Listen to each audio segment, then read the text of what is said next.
Hello friends, एक बार सभी का स्वागत है आपके अपने YouTube चैनल गुरु आर्यभट्ट में। तो आइए इस वीडियो में हम लोग जानने वाले हैं हिंदी का मॉडल पेपर।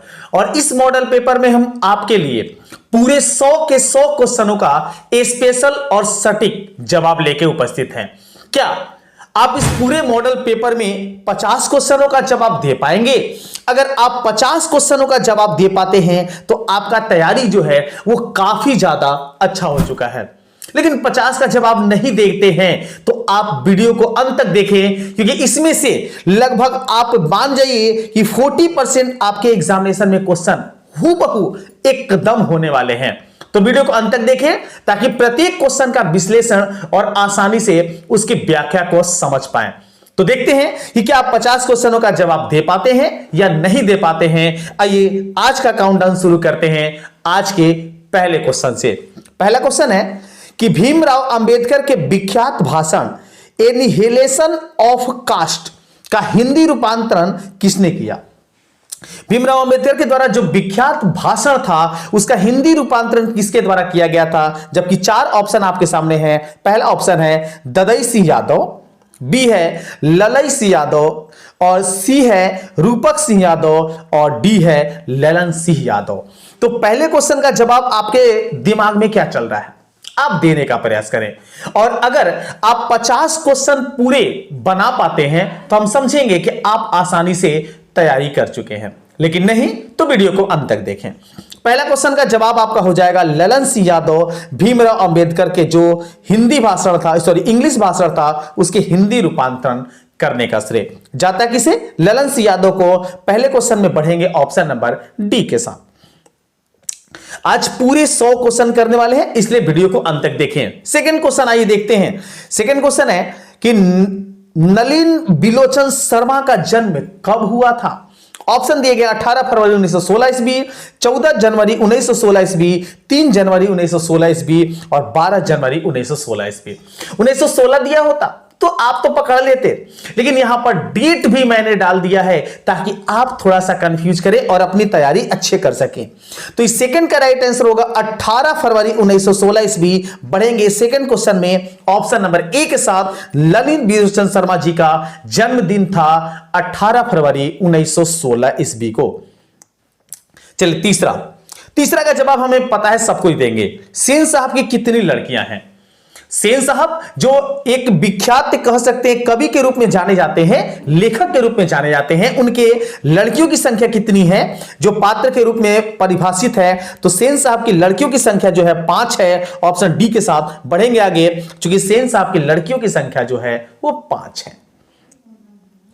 नेक्स्ट अगला क्वेश्चन नंबर 4 में, अग्रजा साहब को कितनी लड़कियां हैं? ये तो लड़कियों की झड़ी लग गई है लगता है।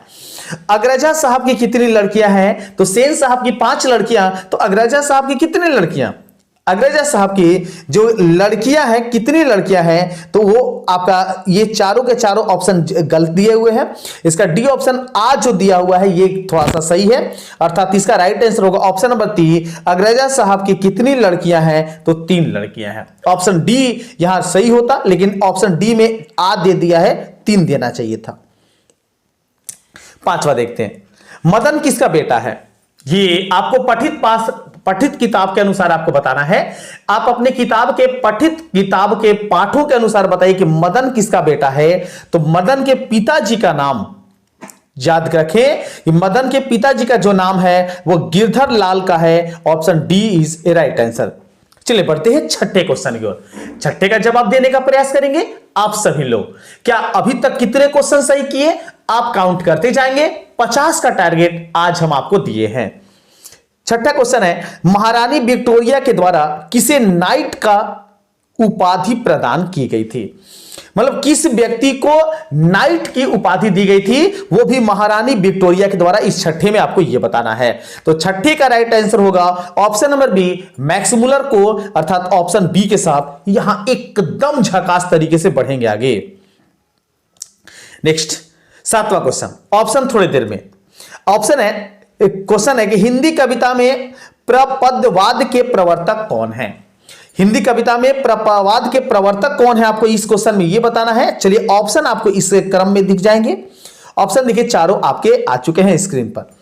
ए है मैक्स मुलर, बी है नलिन बिलोचन शर्मा जी, और सी है अशोक वाजपेयी, और डी है अमरकांत जी। तो आपको बता दें कि सातवें का जो यहां राइट आंसर होगा वो राइट आंसर होगा ऑप्शन नंबर बी, नलिन बिलोचन शर्मा। आठवां देखते हैं, आत्मसात शब्द में कौन प्रत्यय है?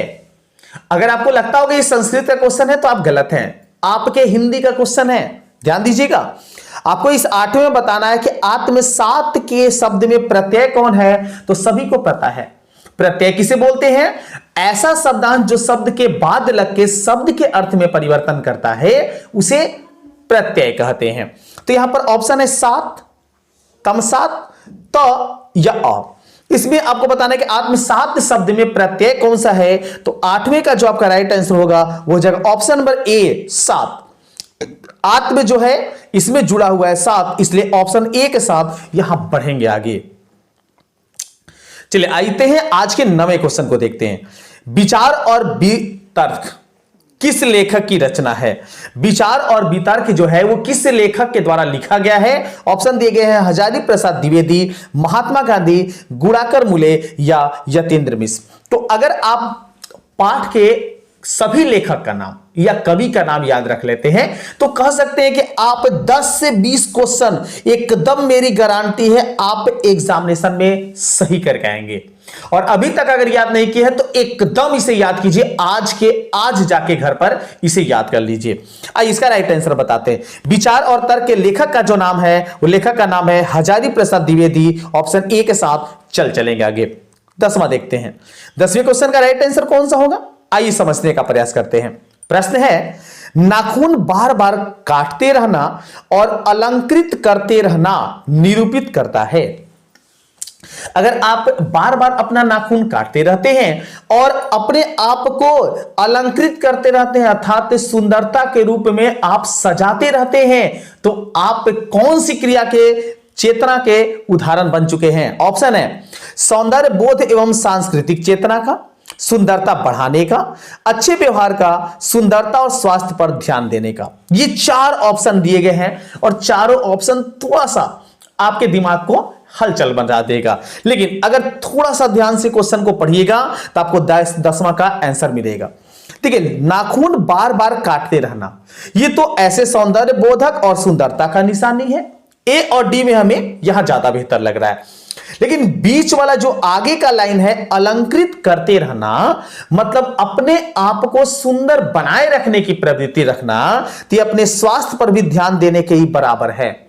क्योंकि आप अगर स्वस्थ रहते हैं तभी तो आपका अलंकृत होने की क्रिया होगी। इसका मतलब इसका राइट आंसर होगा ऑप्शन नंबर डी। इस 10वें में आगे बढ़ेंगे, option D is right answer. 11 देखते हैं।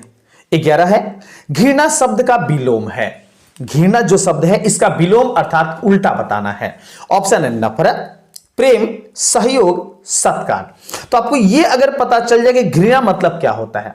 घृणा मतलब किसी से अगर हम किसी को पसंद नहीं करते हैं, प्रेम नहीं करते हैं, तो उस वाक्य में या उस वर्ड के लिए हम यूज करेंगे घृणा।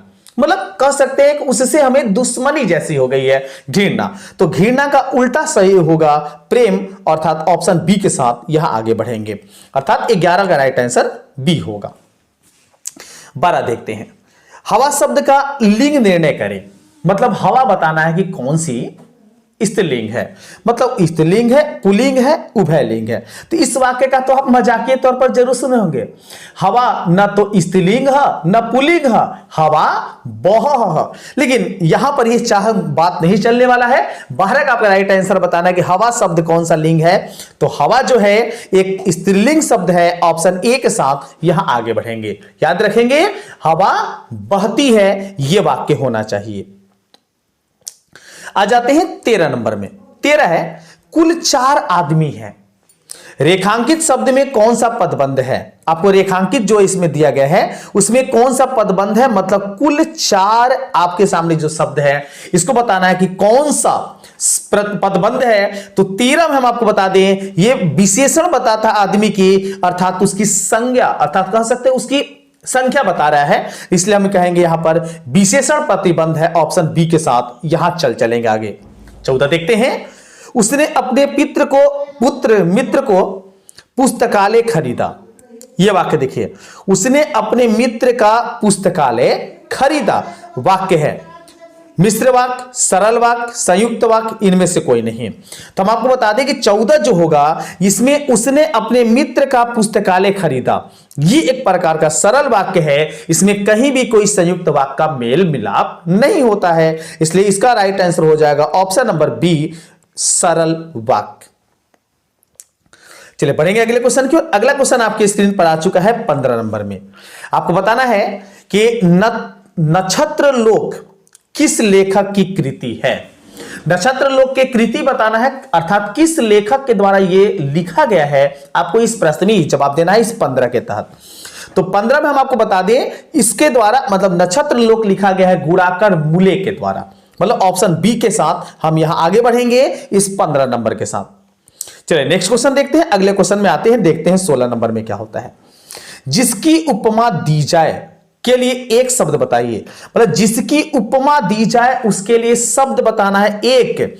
तो जिसकी उपमा दी जाए उसे उपमेय कहते हैं, जो ऑप्शन डी में दिख रहा है। ऑप्शन डी जो होगा इस क्वेश्चन का, ये एकदम करेक्ट आंसर होगा। आ जाते हैं 18 नंबर को, देखते हैं मराठी भाषा की लिपि क्या है। जैसे आप जानते हैं कि हमारी हिंदी की जो लिपि है वो देवनागरी है, अंग्रेजी की जो लिपि है वो रोमन है, और अगर उर्दू के आप कैंडिडेट हैं, उर्दू पढ़ते हैं, तो उर्दू के जो लिपि होती है उसे अरबी बोला जाता है। उर्दू की लिपि अरबी होती है। तो मराठी भाषा की लिपि क्या होती है, आपको इस प्रश्न में यह बताना है। तो मराठी भाषा की भी लिपि हिंदी की लिपि होती है, मतलब देवनागरी लिपि होती है। ऑप्शन डी के साथ यहां भी चलेंगे आगे। 18 बताइए, धारा नगरी के कौन परमार शासक विद्यानुरागी थे। धारा नगरी के कौन से परमार शासक जो है विद्यानुरागी थे। तो 18 का आपका जो राइट आंसर होगा वो हो जाएगा ऑप्शन नंबर बी, भोज। ऑप्शन बी के साथ यहां बढ़ेंगे आगे। चलिए देखते हैं 19 नंबर को। 19 का जवाब देने का आप सभी लोग प्रयास करेंगे। महाविद्यालय नामक कहानी संग्रह किन की रचना है। महाविद्यालय जो नामक कहानी है, इस संग्रह की रचनाकार बताना है कि किसके द्वारा रचना किया गया, जिसके लेखक का नाम क्या है। तो महाविद्यालय जो है ये लिखा गया है विनोद कुमार शुक्ल के द्वारा। ऑप्शन सी के साथ यहां आगे बढ़ेंगे। ऑप्शन सी जो होगा इसका राइट आंसर होगा। चलिए नेक्स्ट 20 नंबर देखते हैं। बहादुर की मां गुस्से से पागल क्यों हो गई थी। अगर पाठ को पढ़े होंगे तो इसका जवाब आपको आसानी से पता चल गया होगा। 4 ऑप्शन है। बहादुर ने भैंस को मारा था, बहादुर ने कुत्ते को मारा था, बहादुर ने बिल्ली को मारा था, बहादुर मां का काम नहीं करता था। तो बहादुर की मां क्यों गुस्सा थी, आपको यह बताना है। इसलिए गुस्सा थी क्योंकि बहादुर ने भैंस को मार दिया था, अर्थात option A is right answer इस 20 नंबर का। आते हैं 21 देखते हैं। 21 का जवाब देने का सभी लोग प्रयास करेंगे।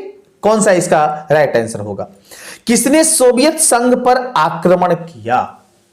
यह आपके इतिहास से नहीं है बल्कि हिंदी के पाठ्य पुस्तक से लिया गया है कि किसने सोवियत संघ पर आक्रमण किया था। ऑप्शन है महारानी विक्टोरिया ने, हिटलर ने, पुतिन ने या फिर लेनिन ने। तो आप बता दें कि 21 का राइट आंसर होगा हिटलर ने। ऑप्शन बी का इसका जवाब होगा, अर्थात 21 का राइट आंसर होगा मेरा ऑप्शन नंबर बी। 22 देखते हैं। यदि मनुष्य परिस्थितियों का नियामक नहीं है तो परिस्थितियां भी मनुष्य की, अब आपके बताना है कि इस लाइन के बाद क्या होगा। यदि मनुष्य परिस्थितियों का नियामक नहीं है तो परिस्थितियां भी मनुष्य की नियामक नहीं है। ऐसा कुछ आभास होता है, यह तो दम अस्पष्ट। अगर इस लाइन को ध्यान से 2 बार पढ़ेंगे आपको जवाब मिल जाएगा। इसका राइट आंसर होगा ऑप्शन नंबर बी, मतलब परिस्थितियां भी मनुष्य की कोई नियामक नहीं है, ऐसा होना चाहिए। चलिए आते हैं आज के 23वें क्वेश्चन की ओर। 23वां क्वेश्चन है, गुदड़ी का लाल मुहावरे का अर्थ है। तो गुदड़ी का लाल बोला जाता है एकमात्र सहारा। मतलब अगर किसी मां के कोई एक ऐसा लाल है जो उसका सहारा है सबसे बड़ा, तो उसे गुदड़ी के लाल नाम से संबोधित करेंगे। तो मतलब एक लाइन में कि गुदड़ी का लाल मतलब गरीब के घर में गुणवान का उत्पन्न होना, ये इसका राइट आंसर होगा। ऑप्शन बी के साथ यहां चलेंगे आगे। चलिए 24 देखते हैं। गणेश शब्द का पर्यायवाची पर्यायवाची बोला जाता है जिसका अर्थ वही हो, शब्द केवल अलग हो। तो गणेश शब्द, गणेश को और किस नाम से जानते हैं? अगर ये जानते हैं तो इसका जवाब आपको मिल जाएगा। तो मिल गया ऑप्शन नंबर ए में लंबोदर। क्योंकि लंबोदर जिसका लंबा नाक हो, उदर ज्यादा लंबा हो, उसको लंबोदर या गणेश के नाम से जानते हैं। मतलब इस 24 का आपका राइट आंसर होगा ऑप्शन नंबर ए लंबोदर। चलिए नेक्स्ट देखते हैं 25 नंबर। 25 का जवाब जानने का प्रयास करेंगे। इसका जवाब मेरा क्या होता है? प्रतिदिन शब्द कौन सा समास है? प्रतिदिन। तो प्रतिदिन अगर इस बात को समझें तो प्रतिदिन जो है, इसमें प्रति जो है ये प्रधान है, लेकिन दिन जो है यहां प्रधान नहीं है। अर्थात इस समास को हम बोलेंगे अव्ययी भाव समास, जिसका प्रथम पद प्रधान होता है जबकि द्वितीय पद जो होता है प्रथम पद के अनुसार डिसाइड किया जाता है। मतलब इसका राइट आंसर होगा ऑप्शन नंबर डी अव्ययी भाव समास। ऑप्शन डी के साथ यहां चलेंगे आगे। 26 का जवाब देने का प्रयास करेंगे और अपना काउंटिंग करते रहेंगे। आपको आज 50 का टारगेट दिया है और 50 का टारगेट एकदम पूरा करना है आप सभी को। और नहीं पूरा करते हैं तो वीडियो को अंत तक देख के उसे समझने का प्रयास करेंगे। यशोधरा शब्द का संधि विच्छेद है। यशोधरा, तो यह विसर्ग संधि का एग्जाम्पल है, विसर्ग संधि का उदाहरण है, इसलिए इसका सही हो जाएगा यशब जोड़ धरा। ऑप्शन ए में भी मिल गया, ऑप्शन ए के साथ चलेंगे आगे। 27, इनमें शुद्ध वाक्य कौन है? चलिए चारों वाक्य पर एक बार विचार करते हैं और उसमें से शुद्ध पहचानने का प्रयास करते हैं। शुद्ध कौन सा है ये पहचानते हैं। शब्द तो केवल संकेत मात्र हैं। अब देखिए इस वाक्य को अगर समझने का प्रयास करेंगे तो शब्द तो केवल संकेत मात्र हैं, ये थोड़ा सा माइनर हमें गलती लग रही है। कहां गलती लग रही है अगले वाक्य को पढ़ के बताते हैं। शब्द तो केवल संकेत हैं। अब देखिए ये जो वाक्य आपके सामने बी ऑप्शन में है, ये पहले वाले का ही मिलता जुलता है, लेकिन यहां पर संकेत जो है और केवल और मात्र दोनों लगा दिया। तो जब केवल लगा दिया तो मात्र नहीं होना चाहिए, जबकि बी में ऐसा नहीं है। बी में केवल लगाया तो मात्र जो शब्द है हटा दिया, क्योंकि मात्र और केवल लगभग समान वर्ड में या समान शब्द में आते हैं, समान अर्थ में आते हैं। मतलब इस क्वेश्चन का हमें 27 का राइट आंसर लग रहा है और वो एकदम करेक्ट है ऑप्शन नंबर बी, शब्द तो केवल संकेत है। और बाकी शब्द तो केवल संकेत मात्र ही है, यहां भी मात्र लगा दिया, मतलब यहां हमारा सही हो जाएगा ऑप्शन नंबर बी। 28 देखते हैं। कवि घनानंद किस बादशाह के यहां मीर मुंशी का काम करते थे? अगला क्वेश्चन जो हमारे 28 नंबर में है। घनानंद जी जो है वो बादशाह के यहां मीर मुंशी का काम करते थे, तो बादशाह का नाम बताना है कि उस किस बादशाह के घर करते थे। तो हम आपको बता दें उस बादशाह का जो नाम था वो नाम था मोहम्मद शाह रंगीले। ऑप्शन बी के साथ यहां एकदम करेक्ट तरीके से बढ़ेंगे आगे। चलिए देखते हैं आज का 29वां क्वेश्चन। 29 का जवाब आप देने का प्रयास करेंगे और अपना आंसर मिलाते जाएंगे। कहां 50 पूरा होता है ये जरूर कमेंट में रिप्लाई करेंगे। जहां 50 पूरा होता है उस नंबर को कमेंट सेक्शन में रिप्लाई करें। जन्म के 6 घंटे बाद किनकी माता का देहांत हो जाता है या हो गया था? तो यह पठित पाठ के अनुसार ही आपको बताना है। आप पाठ को पढ़ लीजिए, इन क्वेश्चनों का जवाब आपको इजी देने आ जाएगा। तो जन्म के 6 घंटे के बाद सुमित्रानंद पंत जो हैं उनकी मां का देहांत हो गया था। ऑप्शन बी के साथ यहां बढ़ेंगे आगे। नेक्स्ट अगला क्वेश्चन देखते हैं। अगला क्वेश्चन आपके सामने है 29 नंबर के पास 30 नंबर। चलिए 30 आ गया है आपके स्क्रीन पर, देखते हैं इसको। 30 हमारे सामने है और इसका जो प्रश्न का लेवल है वो थोड़ा सा हाई होगा, लेकिन जवाब देने का प्रयास करें। फावड़े और हल राजदंड बनने को है, यह पंक्ति किस कविता के है? फावड़े और हल राजदंड बनने को है, यह किस कविता से लिया गया है आपको यह बताना है। तो 30 का आपका राइट आंसर होगा जनतंत्र का जन्म। ऑप्शन ए के साथ यहां आगे बढ़ेंगे। 31 देखते हैं। एक वृक्ष की हत्या कविता किसकी रचना है? तो एक वृक्ष की रक्षा जो है ये कविता के लेखक कविता के कवि का नाम जो है वो है कुंवर नारायण। ऑप्शन सी के साथ आगे बढ़ चलेंगे। आप कवि के नाम एकदम कंठस्थ कीजिए अगर हिंदी में अच्छे नंबर लाने हैं तो। 25 देखते हैं। वीरेंद्र डगवाल का पहला कविता संग्रह है, कौन सा है? आपको 4 ऑप्शन दिए गए हैं, इसका राइट आंसर बताना है। तो 32 का राइट आंसर होगा इसी दुनिया में, ऑप्शन बी के साथ यहां चलेंगे आगे। चलिए 33 देखते हैं। प्रकृति सौंदर्य की कविता के लिए विख्यात कवि हैं, मतलब किस कवि के द्वारा प्रकृति सौंदर्य की बात सबसे ज्यादा अपने कविता में कही जाती है या लिखी जाती है, वो बताना, उस कवि का नाम बताना है। 4 ऑप्शन है, रामधारी सिंह दिनकर, सुमित्रानंद पंत, गुरु नानक, और डी ऑप्शन है प्रेमघन। तो आपको बता दें कि ऐसे कवि जो महान कवि के रूप में जाने जाते हैं, उनका नाम है सुमित्रानंद पंत, ऑप्शन बी के साथ यहां बढ़ेंगे आगे। नेक्स्ट अगला क्वेश्चन देखते हैं जो हमारे पास है 34 नंबर में। किस कवि ने वर्णाश्रम व्यवस्था और कर्मकांड का विरोध करके निगुण ब्रह्म की भक्ति का प्रचार किया? किस कवि के द्वारा? हम पहले बता चुके, थोड़ा सा यहां क्वेश्चन को हार्ड हम बनाने का प्रयास किए हैं, क्योंकि सारे क्वेश्चन एक जैसे नहीं होते हैं और आपको अंत तक क्वेश्चन देखने होते हैं ताकि आप प्रत्येक क्वेश्चन और सही से सही बना सकें। तो 34 जो है, इस 34 का आपका राइट आंसर होगा गुरु नानक ने, ऑप्शन डी जो होगा इसका करेक्ट आंसर होगा। मतलब गुरु नानक जी जो थे वो कर्मकांड का विरोध करते हुए निर्गुण ब्रह्म की भक्ति का प्रचार किए थे। चलिए देखते हैं इसके बाद 35 नंबर। 35 है कि नगर संवेदना के कवि हैं। नगर संवेदना के कवि किसे बोला जाता है या किसे कहा जाता है? तो नगर संवेदना के जो कवि हैं वो कुंवर नारायण जी को माना जाता है, ऑप्शन सी के साथ यहां बढ़ेंगे आगे। 36 देखिए, दुर्दांत भावनीय विभीषिका का चित्रण करने वाली कविता है। मतलब दुर्दांत भावनीय विभीषिका का चित्रण करने की वाली कविता का नाम कौन सा है? 4 ऑप्शन है, हिरोशिमा, स्वदेशी, भारत माता और जनतंत्र का जन्म। तो आपका इस 36 का राइट आंसर होगा, उसका राइट आंसर होगा option number A, Hiroshima. Hiroshima में मानवीय विभीषिका का चरित्र दर्शाया गया है, बताया गया है।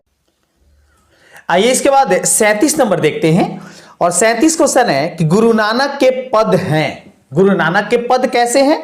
ऑप्शन दिए गए हैं, राम भक्तिमय गीत, बी ऑप्शन है प्रेम एवं भक्ति के मधुर गीत, सी ऑप्शन से सूफी गीत, और डी है कृष्ण भक्तिमय गीत। मतलब गुरु नानक जो है वो किस प्रकार के पदों को व्यक्त किए हैं, 10वीं के कविता में ये स्पष्टीकरण किया गया है। तो हम आपको बता दें 37 का जो राइट आंसर होगा वो हो जाएगा प्रेम एवं भक्ति के मधुर गीत गुरु नानक के द्वारा प्रस्तुत किए जाते हैं। मतलब इस क्वेश्चन का राइट आंसर होगा ऑप्शन नंबर बी। नेक्स्ट 38 देखते हैं। 38 में आपके सामने कि रसखान द्वारा कृष्ण लीला का गान किया गया है। रसखान के द्वारा जो कृष्ण लीला जो गाना गया है, जो बताया गया है, गुणगान किया गया है, वो किस रूप में किया गया है? ऑप्शन है पदों में, दोहों में, घनाक्षरी में या सवयव में। तो आपको बता दें इस 38 का जो आपका राइट आंसर होगा वो हो जाएगा ऑप्शन नंबर डी, समयों में, ऑप्शन डी के साथ यहां आगे बढ़ेंगे। नेक्स्ट 39 देखते हैं। 39 है कि कवि प्रेमघन द्वारा अधिकांश काव्य रचना किस भाषा में की गई है? प्रेमघन के द्वारा जो काव्य रचना की गई है उसकी भाषा बतानी है, लिपि बतानी है यहां पर। तो प्रेमघन के द्वारा जो अधिकांश लिपि किया गया है वज्र भाषा और अवधि में किया गया है, अर्थात इसमें बढ़ेंगे ऑप्शन नंबर बी के साथ। 40 देखते हैं।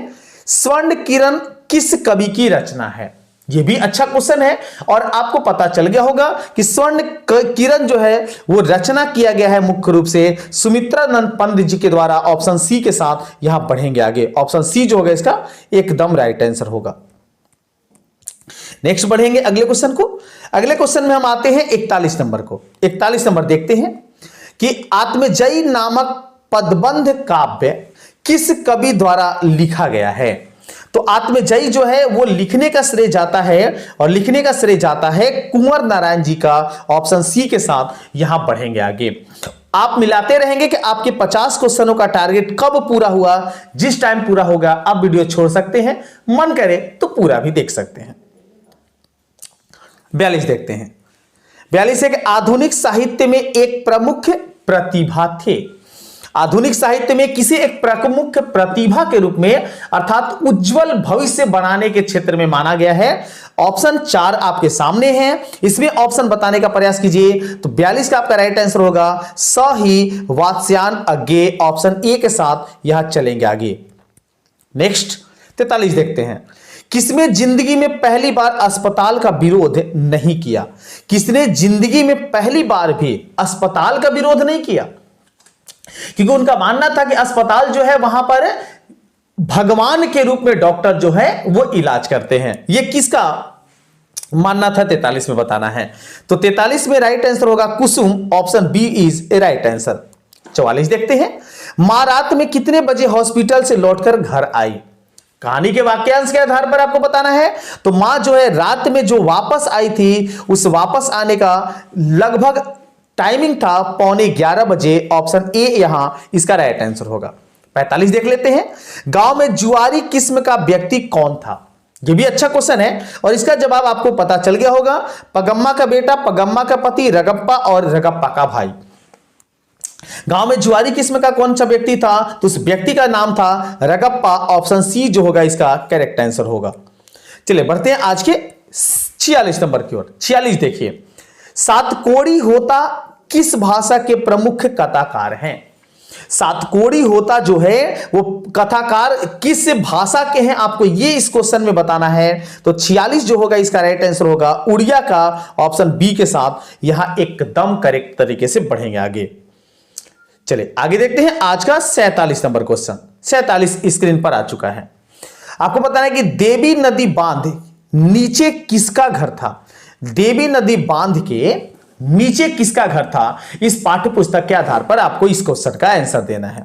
तो देवी नदी के बांध के नीचे जो घर था वो घर था लक्ष्मी का, ऑप्शन सी के साथ यहां आगे चलेंगे। 48 को देखते हैं। मंगू के अलावा मां की कितनी संतानें थी? मंगू को छोड़कर मां के और कितनी संतान थी? तो आपको यह पता है कि मां की कुल 4 संतान थी, जिसमें मंगू को छोड़ दिया जाए तो 3 और संतान थी, ऑप्शन बी के साथ यहां आगे बढ़ चलेंगे। 49 देखते हैं। किसने सीता का रसमलाई भेजी थी? किसने सीता को रसमलाई भेजी थी? यह तो आपको पता चल गया होगा। ऐसे ऐसे क्वेश्चन अगर पाठ पढ़ लेते हैं तो इन क्वेश्चनों का जवाब आपके लिए काफी इजी होता है और आसानी से इन क्वेश्चनों का जवाब आप दे सकते हैं। तो बताइए कि रसमलाई भेजने का श्रेय किसे जाता है? किसने सीता को रसमलाई भेजी थी? तो इस 49 का राइट आंसर होगा भौरी ने, ऑप्शन डी के साथ यहां चलेंगे आगे। 50 देखते हैं। सीता के बड़े लड़के का क्या नाम था? आसान आसान क्वेश्चन, एक बार केवल पढ़ लीजिए, सब क्वेश्चन का आसानी से आपको आंसर मिल जाएगा। तो सीता के बड़े लड़के का जो नाम था वो कैलाश था, ऑप्शन ए यहां इस क्वेश्चन का राइट आंसर होगा। चलिए बढ़ते हैं आज के 51 नंबर क्वेश्चन की ओर। 51 देखते हैं। 51 में बताना है कि सुजाता की कितनी कृतियां प्रकाशित हो चुकी हैं? सुजाता की कृतियों की संख्या जो प्रकाशित हो चुकी है उसकी संख्या आपको बताना है 51 में। तो उसकी संख्या है 25 से अधिक, ऑप्शन बी जो होगा यहां करेक्ट आंसर होगा। 52 बताइए। आपको बताना है कि नगर कहानी के अनुवादक कौन है? नगर कहानी के अनुवादक का नाम बताना है। ऑप्शन है श्रीनिवास, सुजाता, सावरदैया या ईश्वर पेटलीकर। तो आपको बता दें कि 52 का जो आपका राइट आंसर होगा वो हो जाएगा सुजाता, ऑप्शन बी होगा इसका करेक्ट आंसर। नेक्स्ट 53 देखते हैं। 53 का बताइए। 53 आपके सामने है। अनुज का स्त्रीलिंग रूप क्या है? यह आपके व्याकरण भाग से अनुज। तो अनुज का स्त्रीलिंग बताना है। अनुज मतलब होता है छोटा। तो छोटा अगर कोई लड़की है तो उसको क्या कहेंगे, आपको यह बताना है इस क्वेश्चन में। तो 53 में हम आपको बता दें कि अनुज का जो स्त्री रूप होता है वो अनुजा होता है, ऑप्शन ए के साथ यहां चलेंगे आगे। 54 बताने का प्रयास। इसमें शुद्ध कौन है? शुद्ध बताना है। तो शुद्ध में देखिए अधीन, आधीन ये गलत है। अधीन आपके सामने ये जो 54 है इसका ये करेक्ट माना जाएगा, क्योंकि अधीन ही वर्ड होता है, आधीन कोई वर्ड होता ही नहीं है। और ये अधीन तो लिखा हुआ है लेकिन ये हर्षई से लिख दिया है, इसलिए ये गलत है। मतलब इसका राइट आंसर होगा इस 54 का, वो हो जाएगा ऑप्शन नंबर बी। चलिए 55 देखते हैं। 55 आपके सामने आ गया है क्वेश्चन कि दास शब्द का पर्यायवाची है। दाद से शब्द, सो शब्द सेम होते हैं, मतलब उसके अर्थ सेम होते हैं, शब्द अलग अलग होते हैं। तो दास से जो होता है, जो कह सकते हैं कि नौकर के रूप में जाना जाता है, उसका शब्द का पर्यायवाची शब्द क्या होता है? तो दास को कहते हैं चाकर। ऑप्शन ए जो होगा इसका राइट आंसर होगा। चाकर मतलब भी होता है दास। 56 देखिए, अपेक्षा शब्द का विशेषण है। अपेक्षा एक संज्ञा है, उसका विशेषण आपको बताना है। तो अपेक्षा शब्द का विशेषण जो होगा वो हो जाएगा अपेक्षित, अर्थात ऑप्शन सी के साथ यहां बढ़ेंगे 56 नंबर क्वेश्चन के साथ। चलिए आगे है 57 नंबर की ओर। 57 का जवाब देने का प्रयास करेंगे। वाग्जाल शब्द का संधि विच्छेद। अच्छे क्वेश्चन आज सिलेक्ट किए हैं आपके लिए। आगे अगर तैयारी अच्छी हो गई है तो सवाल का जवाब देने का प्रयास करें और कोशिश करें कि 50 क्वेश्चन तो एकदम सही बताएं। चलिए, वाग्जाल शब्द का संधि विच्छेद आपको बताना है। तो 57 में बता दें कि वाग्जाल जो है ये वाग के जो जाल से बना हुआ है। ऑप्शन ए जो होगा इसका राइट आंसर होगा इस 57 का। 58 देखिए, पूरब शब्द संज्ञा है, मतलब पूरब जो शब्द है वो कौन सा संज्ञा है आपको इसमें बताना है। तो पूरब जो है केवल एक की संख्या में होता है।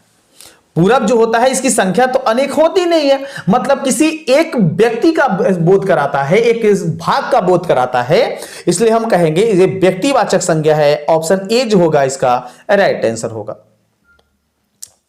चलिए 59 देखते हैं। 59 का जवाब देने का हम सभी प्रयास करेंगे। क्वेश्चन है, निम्नलिखित में सर्वनाम है। सर्वनाम जो संज्ञा या विशेषण के बदले जो शब्द का प्रयोग किया जाता है उसे सर्वनाम कहते हैं। ये तो आप व्याकरण में पढ़े होंगे। तो सर्वनाम बताना है कौन सा है। राम संज्ञा है, अच्छा ये भी एक कह सकते हैं विशेषण का शब्द है। भाई बहन ये तो आपको मिल गया संज्ञा, मतलब यह जो है आपके सामने यह एक सर्वनाम है। ऑप्शन ए के साथ बढ़ चलेंगे आगे। 60 देखिए, गुणवाचक, थोड़ा सा वर्ड गलती हो गया है, गुणवाचक विशेषण है, मतलब वो ऐसा विशेषण जिससे गुणों का पता चलता हो। वो कौन सा विशेषण है? तो 60 में हम आपको बता दें अच्छा, किसी का गुण बता रहा है कि वो अच्छा है, तो इसलिए हम कहेंगे गुणवाचक विशेषण में अच्छा होगा। ऑप्शन ए यहां होगा राइट आंसर। चलिए बढ़ते हैं 61 नंबर की ओर। 61 का जवाब देने का प्रयास करेंगे। बुद्ध एंड हिज धमा के लेखक कौन है? यह भी अच्छा पाठ का नाम है। पाठ का नाम से ही आपको आंसर पता चल जाएगा अगर लेखक का नाम आप याद कर चुके हैं। नहीं याद किए हैं तो चलिए हम इसका बताते हैं। बुद्ध एंड हिज धमा के लेखक का जो नाम है वह है भीमराव अंबेडकर। ऑप्शन सी के साथ यहां चलेंगे आगे। चलिए 62 देखते हैं। 62 का जवाब देने का प्रयास करेंगे हम सभी। गिरधर लाल सेन साहब की फैक्ट्री में क्या था?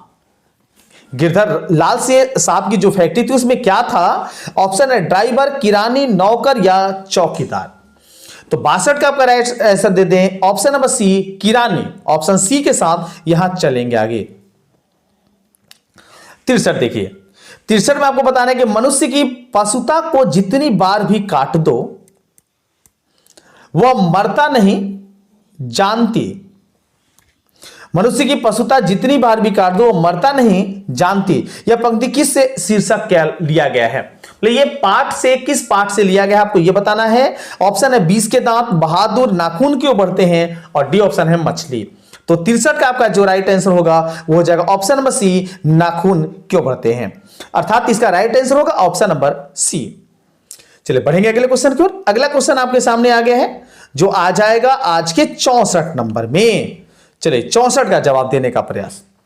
इसमें बताना आपको है कि चंद्रगुप्त द्वितीय का व्यक्तिगत नाम क्या था? चंद्रगुप्त द्वितीय जो है उसका नाम क्या था, जो कह सकते घरेलू नेम बोल सकते हैं आप उसको। तो चंद्रगुप्त मौर्य का जो नाम था वो था देव। ऑप्शन ए के साथ यहां चलेंगे आगे। 65 देखते हैं। बहादुर पर चोरी का आरोप कौन लगाता है? बहादुर एक बार चोरी का आरोप में फंस जाता है, तो उस पर चोरी का आरोप कौन लगाता है? ऑप्शन है लेखक, लेखक की पत्नी, किशोर या रिश्तेदार। तो 65 का आपका राइट आंसर होगा रिश्तेदार। Option D is a right answer. चलिए देखते हैं 67 देखिए कि बिरजू महाराज अपना सबसे बड़ा जज किसको मानते थे? तो बिरजू महाराज जो है वो अपने सबसे बड़े जज अपने अम्मा को मानते थे, अपनी मां को मानते थे। ऑप्शन ए के साथ यहां चलेंगे आगे। 67 देखिए, हिंदुस्तानी डांस म्यूजिक कहां है? हिंदुस्तानी डांस म्यूजिक जो है ये कहां है? तो ये है दिल्ली में। ऑप्शन डी जो होगा इसका करेक्ट आंसर होगा। चलिए आगे है आज के 68 नंबर की ओर। 68 का जवाब देने का प्रयास करेंगे। राम नाम बिनु बिथरे जगी जन्मा शीर्षक कविता के अनुसार ईश्वर की शरण में जाने का अधिकारी कौन है? तो ये पाठ जो है राम नाम बिनु बिरथे जगी जन्मा, ये जो पाठ है इस पाठ के अनुसार इस कविता जो है कह सकते हैं, इस कविता के अनुसार शरण में जाने के अधिकारी जो हैं उनका नाम है जिनका अंतःकरण निर्मल हो। ऑप्शन डी जो होगा इसका करेक्ट आंसर होगा। चलिए देखते हैं 69 नंबर। 69 देखिए, रसखान किस पर सैकड़ों इंद्रलोक पर न्यौछावर करने की बात करते हैं? रसखान के द्वारा सैकड़ों इंद्रलोक पर न्यौछावर करने की बात करते हैं, वो कौन है? तो 69 का आपका राइट आंसर होगा करील की कुंजों पर। Option A is right answer. 70 देखिए, नदीर शाह के सैनिकों ने किसे मार डाला? नरजीत शाह के सैनिकों ने किसे मार डाला? तो मारने का श्रेय जाता है घनानंद को। ऑप्शन बी जो होगा इसका करेक्ट आंसर होगा। चलिए 71 देखते हैं। 71 आपके पास है कि सुमित्रानंद पंत रचित महाभारत शीर्षक कविता कहां से संकलित है? महाभारत जो है वो कहां से लिया गया है? तो महाभारत जो लिया गया है गाम्या से। ऑप्शन बी जो होगा इसका राइट आंसर होगा। 72 देख लीजिए, अज्ञेय किस काव्य धारा के कवि हैं? तो अज्ञेय को माना जाता है वो प्रयोगवाद धारा के कवि हैं। ऑप्शन बी जो होगा इसका भी करेक्ट आंसर होगा। 73 देखते हैं, एक वृक्ष की हत्या शीर्षक पाठ में दूर से कौन ललकारता है? आपको यह बताना है। तो दूर से ललकारने का जो काम करता है वो करता है वृक्ष रूपी चौकीदार, अर्थात ऑप्शन सी जो होगा इसका करेक्ट आंसर होगा। 74 देखिए, रवि रेनल मारिया रीर के किसकी शानदार लबादा गिर जाने की बात करता है? तो 74 का जो आपका राइट आंसर होगा वो हो जाएगा ऑप्शन नंबर ए प्रभु का। अर्थात 74 हम बढ़ेंगे ऑप्शन नंबर ए के साथ। 75 देखिए, कुछ व्याकरण क्वेश्चन यहां से आएंगे। आपको बताना है कि क ख ग घ का उच्चारण स्थान क्या होता है? तो 75 का आपका राइट आंसर होगा ऑप्शन नंबर बी कंठ। ये सब कंठ से उच्चारण किया जाता है। 76 देखिए, सरोज शब्द का संधि विच्छेद बताना है आपको। तो सरोज का सही संधि विच्छेद आपका जो हो जाएगा वो हो जाएगा सरह जोड़ ज। Option C is right answer. 77, इनमें शुद्ध शब्द बताना है। क्षमा ये तो गलत है, क्षमा ऐसे नहीं होता है। चिन्ह ये भी गलत है, चिन्ह में आधा न नहीं पूरा न आधा होता है।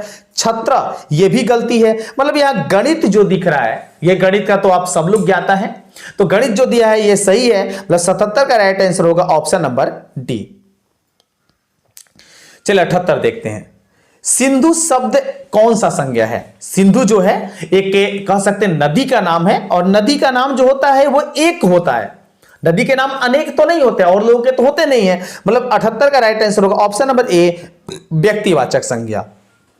चलिए 78 के बाद 79 देखिए, नियम शब्द का लिंग निर्णय करें। मतलब नियम शब्द जो है वो कौन सा है? पुल्लिंग है, स्त्रीलिंग है या उभयलिंग है?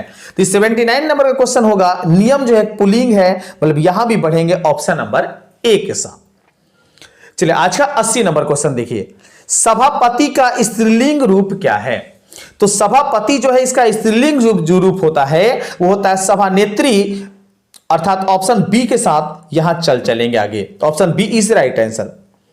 चलिए आ जाते हैं आज के 81 नंबर क्वेश्चन की ओर। 81 देखिए, 81 का राइट आंसर बताने का प्रयास कीजिए। मैं कल दिल्ली जाऊंगा कौन काल है? तो दिल्ली जाऊंगा, जाने का काम जो होगा भविष्य में होगा, अभी गया नहीं है, मतलब भविष्य काल है, अर्थात भविष्य काल इसका राइट आंसर होगा। ऑप्शन सी के साथ चलेंगे आगे। 82 देखिए, गृह प्रवेश कौन सा समास है? तो गृह प्रवेश जो है ये समास के रूप में अगर जाने तो ये समास जो है ये समास है तत्पुरुष समास, अर्थात सी ऑप्शन यहां करेक्ट आंसर होगा।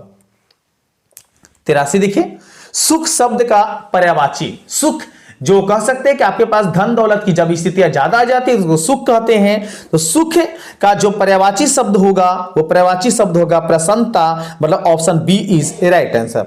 84 देखिए, छूत शब्द का विलोम, छूत शब्द का उल्टा शब्द बताना है आपको छूत शब्द का। तो तो छूत मतलब होता है, कह सकते हैं जो छुआछूत की बीमारी से होता है, तो अछूत तो बगल में ही दे दिया ऑप्शन बी में ही, तो इसका राइट आंसर होगा ऑप्शन नंबर बी, अछूत। 85 देखिए, दांत काटी रोटी मुहावरे का अर्थ है। दांत काटी रोटी, इस मुहावरे का सही अर्थ होगा गहरी दोस्ती, option D is right answer. 86 देखिए, उग्र शब्द का विलोम, तो उग्र मतलब होता है उतावला, गुस्सा, तो उग्र का शब्द का जो विलोम होगा वो हो जाएगा सौम्य, मतलब कह सकते हैं नॉर्मल, अर्थात ठंडेपन की स्थिति, अर्थात option B is a right answer. 87 देखिए, श्याम सुंदर कौन सा समास है? तो श्याम सुंदर जो है ये दो वाक्य हैं, और ये आपके सामने जो दिया गया है इसमें किसी अन्य को संबोधित किया जा रहा है, इसका मतलब ये कर्मधारय समास होगा, option A is right answer. 88 देख लीजिए, इनमें कौन शब्द तत्सम है? तत्सम ऐसे शब्द को बोलते हैं जो हिंदी और संस्कृत दोनों में समान प्रयोग होते हैं। लोटा देशज है, कटोरा देशज है, कर्पूर ये देखिए आपको मिल गया ऑप्शन सी में। कोयला जो है ये आपका तद्भव है, मतलब यहां पर सही हो जाएगा ऑप्शन नंबर सी, कर्पूर, क्योंकि इसका बिगड़ा हुआ रूप जो होता है वो कपूर होता है। 89 देखिए, आपको बताना है कि अंधों में काना राजा, लोकोक्ति जो है उसका अर्थ क्या है? तो अंधों में काना राजा, इसका मतलब यह हुआ कि सभी लोगों में एक जो है वो राजा का काम कर रहा है, उसकी कोई बड़ी बुद्धि नहीं है, मतलब मूर्खों में कुछ पढ़ा लिखा व्यक्ति, ये इसका राइट आंसर होगा, ऑप्शन ए के साथ चलेंगे आगे। 90 देखिए, सादर का विलोम आपको बताना है, तो सादर का जो विलोम होगा वो होगा निरादर, option B is right answer. 91 देखते हैं, 91 अच्छा क्वेश्चन नंबर है कि दसमुख कौन सा समास है? तो दसमुख जिसके मुख की संख्या 10 होती है, और यहां देखिए अंक आ चुका है 10, मतलब संख्या को डिनोट करता है, तो 91 का राइट आंसर होगा बहुब्रीहि, जो कह सकते हैं रावण के नाम से जाना जाता है, ऑप्शन ए के साथ यहां चलेंगे आगे। 92 देखिए, अपने से बड़ों का आदर करना उचित है, किस सर्वनाम का उदाहरण है? तो अपने से बड़ों का आदर करना चाहिए तो वाक्य सही है, लेकिन उचित है ये आपको बताना है सर्वनाम कौन सा है, तो 92 का राइट आंसर होगा निजवाचक सर्वनाम, option C is a right answer.